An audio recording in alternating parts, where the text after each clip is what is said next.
नमस्कार, BHBC news में आपका स्वागत है। मेरा नाम है विपिन विभाग। मिडिल ईस्ट में पिछले कुछ दिनों से शांति है। इसकी वजह यह है कि इजराइल और हमास के बीच शांति बनी हुई है। दोनों के बीच युद्ध विराम पर सहमति बनी हुई है, जिसकी वजह से गुरुवार 29 नवंबर तक कोई भी हमला नहीं किया जाएगा। इस युद्ध विराम के दौरान हमास अपनी कैद से इजराइल के लोगों को रिहा कर रहा है, जबकि इजराइल अपनी जेलों में बंद फिलिस्तीनी कैदियों को आजाद कर रहा है।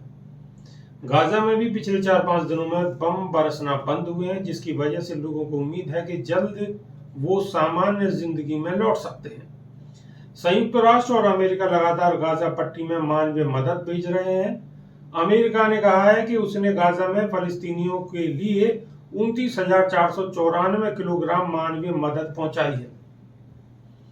आइए और अपडेट के बारे में आपको बताते हैं। इजरायली सेना के प्रवक्ता डेनियल हांगरी ने युद्ध विराम खत्म होने के बाद जंग फिर से शुरू होने की ओर संकेत किया है। उन्होंने कहा है कि बंधकों या तो युद्ध विराम के जरिए या फिर लड़ाई के जरिए देश में वापस लेकर आया जाएगा। ऐसा ही कुछ इजरायली सेना के अन्य अधिकारियों और नेताओं ने भी कहा है। भारत में इजराइल के राजदूत नाओर गिलोन ने कहा है कि जैसे ही युद्ध विराम खत्म होगा वैसे ही हम अपने मिशन पर लौटेंगे।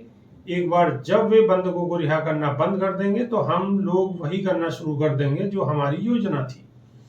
हम हमास को उखाड़ फेंकेंगे। उन्होंने फिर से युद्ध शुरू करने की बात की है। अल जजीरा की रिपोर्ट के मुताबिक वेस्ट बैंक के जनिन शरणार्थी कैंप में एक घर पर ड्रोन हमले और धमाके की खबर सामने आई है। इजराइल ने शहर में दर्जनों लोगों को गिरफ्तार भी किया है। जेनिन में कई सारे अस्पतालों के बाहर इजरायली सेना खड़ी है। घायलों को भी हिरासत में लिया गया है।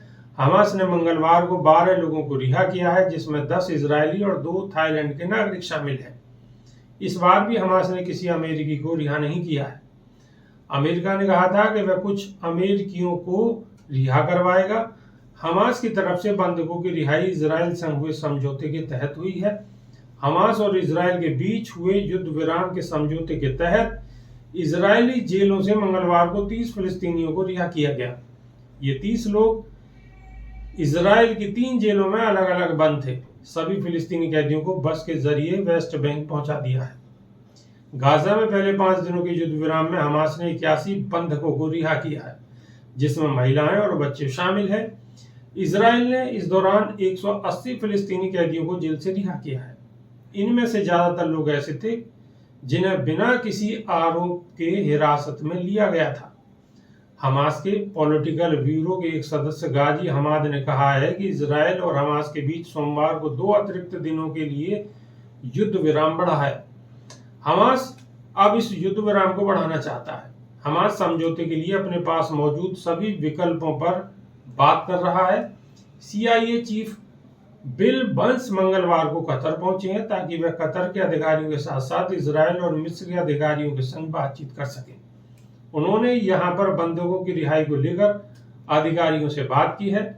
प्रधानमंत्री बेंजामिन नेतन्याहू ने कहा है कि गाजा में इजराइल का सैन्य अभियान तब तक जारी रहने वाला है जब तक कि उसे ये न लग जाए कि गाजा से कोई खतरा नहीं है। हम अपने मिशन को पूरा करने के लिए प्रतिबद्ध हैं। हमारा मकसद सभी बंधकों को छुड़ाना और गाजा से हमास को पूरी तरह से मिटाना है। उधर विश्व स्वास्थ्य संगठन ने मंगलवार को कहा है कि गाजा में स्वास्थ्य हालात बेहतर पूरे हैं। माफ कीजिएगा, हालात बहुत बुरे हैं। अगर गाजा के हेल्थ इंफ्रास्ट्रक्चर में सुधार नहीं होता है तो इजराइल की बमबारी जारी रहती है तो बहुत से लोगों की मौत बीमारी और इलाज न मिलने से हो सकती है। अभी के लिए सिर्फ इतना। नमस्कार।